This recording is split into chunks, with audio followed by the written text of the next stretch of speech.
Bienvenue à toutes et à tous. Dans ce JT, nous développerons le thème de l'emploi à la SNCF.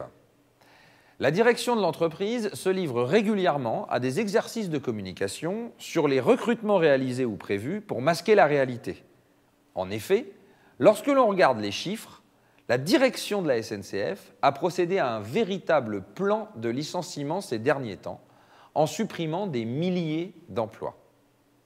On vous dit tout, on ne vous cache rien, et on écoute de suite Véronique Martin, ainsi que Jackie et Myriam. À vous trois. On constate sur le terrain beaucoup de postes non tenus, des suppressions, il y a plein de départs en retraite qui ne sont pas remplacés, ce qui amène un tas d'agents à se retrouver seuls en gare, des fois, pour les gares de banlieue, ou alors trop peu face à une clientèle en colère. On se sent souvent en danger. Comment on peut répondre à ça ? Alors, effectivement, aujourd'hui, la politique menée par la direction de l'entreprise en termes d'emploi se traduit par systématiquement des suppressions d'effectifs. Et quand on regarde aujourd'hui les chiffres dans l'entreprise, depuis 2007, on était confronté à 10 000 suppressions d'emplois.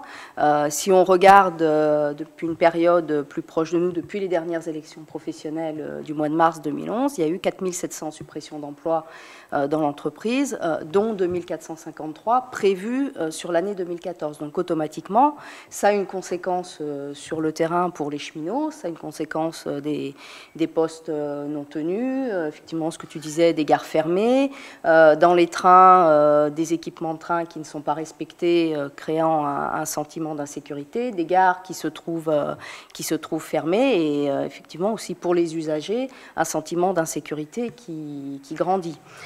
Et on est confronté à ça, alors que dans le même temps, le président de la SNCF, pas plus tard qu'en 2011, lors d'un séminaire presse à Berlin, avait annoncé devant tout un parterre de journalistes 40 000 recrutements sur le groupe SNCF, dont 10 000 sur le périmètre de l'EPIC SNCF, d'ici à 2017. Pas plus tard que le 8 décembre 2013, il a réitéré la même opération de communication en disant en 2014, sur le périmètre du groupe SNCF, il y aura 10 000 recrutements. Quelques jours plus tard, en conseil d'administration, il nous dit non, ce ne sera pas 10 000 recrutements sur le périmètre du groupe, ce sera 7 000 et sur l'EPIC SNCF, ce sera 3 700 recrutements. Donc automatiquement, ça a une conséquence sur les conditions de travail des cheminots, ça a des conséquences sur la qualité de service. Jocelyn tout à l'heure intervenait sur les questions de souffrance et de mal-être au travail. C'est aussi générateur de souffrance et de mal-être au travail pour les cheminots. J'ai une question en plus. Quand je me parle à ma hiérarchie, que je leur dis qu'en effet on se sent seul, qu'il y a un sous-effectif, etc., on me répond par la création de la SNCF, le nouveau poste EML, équipe mobile de ligne, où on nous a mis en effet, on a une quinzaine de personnes qui est arrivée, qui est présence en gare, mais le fait est qu'elle se confronte aux mêmes difficultés que nous, c'est-à-dire un trop grand nombre de voyageurs face à de trop peu d'effectifs. Elle est amenée à remplacer des postes. Ça répond absolument pas à nos demandes, vraiment pas. Et compris, ça répond pas à la demande, parce que dans le même temps, quand on parle d'équipe mobile de ligne, c'est des gens qui sont amenés à se déplacer sur un périmètre, qui ne sont pas présents aux heures, toute la durée d'ouverture de la gare, qui se déplacent. Donc c'est pas ça la réponse pour nous. La réponse, c'est création de postes pérennes du premier train jusqu'au dernier train, une présence humaine dans les gares, une présence humaine dans les trains, pour justement que les cheminots et les usagers se sentent beaucoup plus en sécurité et beaucoup plus à l'aise pour assurer leur travail. Que propose la CGT en fait? Quels moyens d'action vont mettre en place? Les moyens d'action, c'est développer les luttes localement autour des questions d'emploi pour gagner des embauches à statut au cadre permanent à temps plein. C'est mener la bataille autour de ce qu'on appelle la régularisation des contrats précaires, parce qu'aujourd'hui, face aux suppressions d'emplois, les charges de travail, elles sont toujours là. Il y a toujours besoin de faire circuler des trains, il y a besoin de vendre des billets, il y a besoin de renseigner des gens. Toutes les charges de travail des bureaux administratifs sont toujours là. Et la réponse de la direction de l'entreprise, c'est oui, effectivement, il y a besoin de monde, donc on va mettre des CDD, on va faire appel à des agences d'intérim pour assurer les charges de travail, y compris, pourquoi pas, faire appel aux alternants qui sont là pour se former, mais on les utilise pour assurer des charges de travail pérennes. C'est aussi, par les actions locales de proximité, obtenir les régularisations des CDD, que les alternants soient embauchés et qu'on n'ait plus recours à tous ces contrats précaires. Et d'ailleurs, on a eu un engagement aussi là du président Pépi, le 8 décembre devant la presse, qui dit il n'y aura pas de contrat précaire à la SNCF.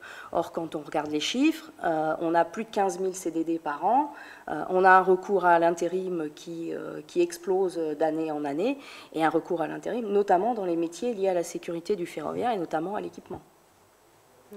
Et pour ces CDD, etc., une fois qu'ils sont en poste, malheureusement, il y a du chômage en France, on est tous à la recherche d'un emploi, on leur donne une opportunité. Qu'est-ce qu'on peut leur donner comme moyen pour se défendre face à, en effet, leur nécessité de travailler, mais aussi la nécessité d'avoir une légitimité au travail et de ne pas se laisser faire...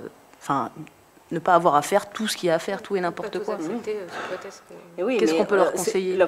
L'utilisation d'emplois précaires, c'est aussi un levier pour la direction de la SNCF, qui se comporte comme n'importe quel employeur, de faire pression sur ses agents, puisque comme ils sont en contrat précaire, pour leur faire assurer n'importe quelle charge de travail, même s'ils n'ont pas eu la formation nécessaire. Et si tu veux que ton contrat il soit renouvelé, eh bien, voilà, assure cette charge de travail-là. Et c'est aussi de se rapprocher des militants CGT, des élus du personnel, justement pour faire cesser tous ces agissements. Merci. Donc les cadres d'organisation sont en baisse, comme on le sait. Je voudrais savoir quel impact ça a sur la qualité de la production. Aujourd'hui, le cadre d'organisation, c'est un document qui est élaboré par la direction de l'entreprise et qui reprend normalement tous les emplois nécessaires, que ce soit en nombre ou en qualification, exécution, maîtrise ou cadre, pour assurer la charge de travail. Or, avec toutes les suppressions d'emplois auxquelles on est confronté, les cadres d'organisation, bien souvent, ne sont pas tenus. Et donc, ce qui fait que la charge de travail, elle est toujours là. Donc, il y a plusieurs solutions. Soit la charge de travail, elle se reporte sur les agents qui restent là en place, soit il y a recours à des contrats précaires, soit les postes ne sont pas tenus, soit on supprime des trains parce qu'on n'a pas les agents et ça se répercute sur les usagers. Ouais, sur le service. Donc, d'où ma prochaine question, en fait. Ça a-t-il un impact sur le service rendu? Donc, oui, ça a un impact sur le service rendu, puisque derrière, on a une dégradation de la qualité du service. Et donc, sur la sécurité également, des circulations? Et sur la sécurité également, puisqu'on voit, et on a plusieurs exemples dans la dernière période, où pour pouvoir assurer la charge de travail, eh bien, on a des entraves à la réglementation, que ce soit la réglementation du travail au travers du RH 077, ou que ce soit la réglementation sécurité, où les agents, pour assurer la charge de travail, même s'ils ne sont pas assez nombreux, ils s'affranchissent d'un certain nombre de règles, et ils se mettent en danger, mais ils mettent aussi en danger les gens qui sont autour d'eux. D'accord. Alors, une dernière question. Oui. Tu nous parles de précarité.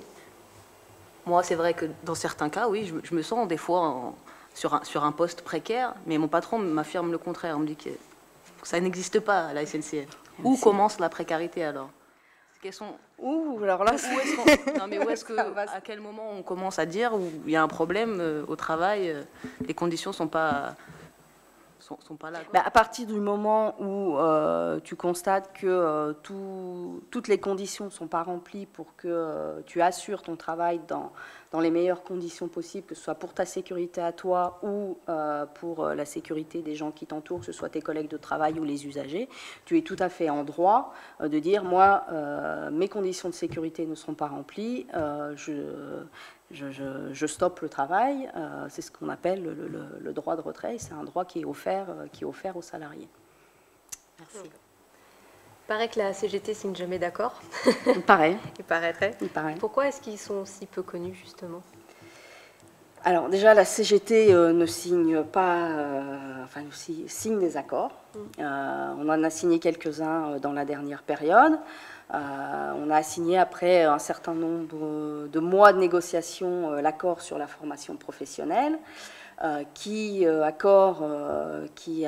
contient une obligation de recrutement d'alternance, qui est une nouveauté, et c'est ce qui aussi a fait que la CGT a signé cet accord, puisque la direction a pris l'engagement de recruter 800 alternants en 2013 et d'augmenter ce nombre de recrutements pour dépasser les 1000 recrutements en 2015, alors qu'on était sur les années précédentes à un maximum de 600 recrutements d'alternants. On a aussi signé l'accord en faveur des travailleurs en situation de handicap, qui, au-delà des questions de maintien dans l'emploi quand on a un accident de la vie qui fait qu'on n'a plus toutes ses capacités, prévoit 500 recrutements de travailleurs en situation de handicap sur la durée de l'accord, sur les 4 ans de l'accord. On a aussi signé dans la dernière période un accord sur l'égalité professionnelle entre les hommes et les femmes, qui vise à améliorer aussi les questions d'égalité entre les hommes et les femmes dans l'entreprise. Alors après, effectivement, on est confronté à une difficulté où, dans les négociations, on a arraché un certain nombre d'acquis, que la direction n'était pas forcément encline à céder au début des négociations, et face au rapport de force déployé dans le cadre des négociations, a été obligée de céder. C'est vrai que derrière, elle met quelques freins à mettre en œuvre ces accords, et surtout à communiquer autour de ces accords qui offrent un certain nombre de droits aux cheminots. Mais donc, dans l'ensemble, sont-elles appliquées ? Globalement, on va dire qu'elles sont, qui sont appliquées, et que la CGT et les élus du personnel CGT font en sorte justement que ces accords soient appliqués au plus près, même si c'est une bataille de longue haleine avec la direction pour les faire appliquer. Merci Jackie, Myriam et Véronique pour toutes ces précisions sur l'emploi dans notre entreprise. Et on retrouve dans le prochain JT le thème de la réforme du système ferroviaire. À bientôt.